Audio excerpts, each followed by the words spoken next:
বন্ধুগণ, আমি আজকে আপনাদের চরণামৃত সম্পর্কে কিছু তথ্য পরিবেশন করতে চাই। আমরা সবাই জানি চরণামৃত পান করার কথা। হ্যাঁ, সে মন্ত্র আছে, মন্ত্রের দ্বারা বলে সেই চরণামৃত্যু আমরা খাই।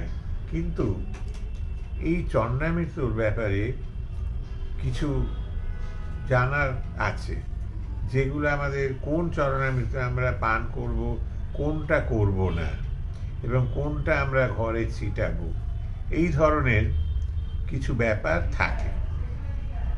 যেরকম ধরুন, শিবের আমরা স্নান করাচ্ছি, অভিষেক করাচ্ছি, তো দেখা যায় যে সেই চরণামৃতটা সবাই এরকম ঘটিতে করে করে নিয়ে পান করছে। কিন্তু না, শিবের অভিষেকে যে চরণামৃত্যু বেরোয় বা যেটা থাকে, সেইটা কিন্তু আমাদের মাথায় ঠেকানোর কথা বলা হয়েছে, সেটা কখনো পান করার কথা বলা হয়নি। এবং শিবলিঙ্গের ওপরে যেগুলো পূজার দ্রব্য আমরা নিবেদন করি, ফল মূল মিষ্টি, সেগুলো কোনোটাই আমরা খাবো না। এমনি যেটা থালায় প্রসাদ হিসেবে আমরা দেব, সেইটাই আমরা গ্রহণ করতে পারি, আর ওগুলো আমরা গ্রহণ করব না। এইটাই শাস্ত্রীয় বিধানে রয়েছে। সেটা কারা নেবে? নাথ সম্প্রদায় যারা যোগী, তারা সেই ফল টল আগেকার দিনে নিত। এখন দেখছি যে সবাই খাচ্ছে, কিন্তু ওইটা খেলে দারিদ্র হয়। শিবের ওপরে, লিঙ্গের ওপরে যেগুলো পুজো করা হয়, সেই জিনিসটা যদি ভক্ষণ করে তার দারিদ্র হয়। আর ওই শিবের জল মাথায় ঠেকাতে বলেছে, ওটাকে পান করতে বলেনি। এই গেল 1 নম্বর। 2 নম্বর হচ্ছে, দেবী যখন আমরা মহাস্নান সম্পন্ন করছি, সেই মহাস্নানের জলের ভেতরে নানান রকমের বস্তু দেয়া হয়।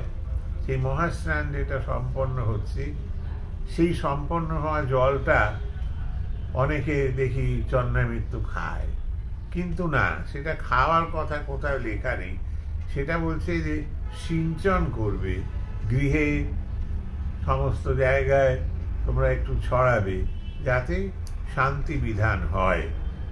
কিন্তু এবার নারায়ণ শিলা যাকে চান করানো হচ্ছে, যে মন্ত্রের দ্বারায়, পুরুষ সূক্তের দ্বারায়, ওম সহস্র শীর্ষা পুরুষ সহস্রাক্ষ সহস্রপাদ স্বভূমিগুণ সর্বত বৃত্তা অত্যতীর্ষ দশাঙ্গুলম, এই মন্ত্রের দ্বারায় 16টা পুরুষ সূক্তের আছে মন্ত্র, সেইগুলো আমরা চান করাবো।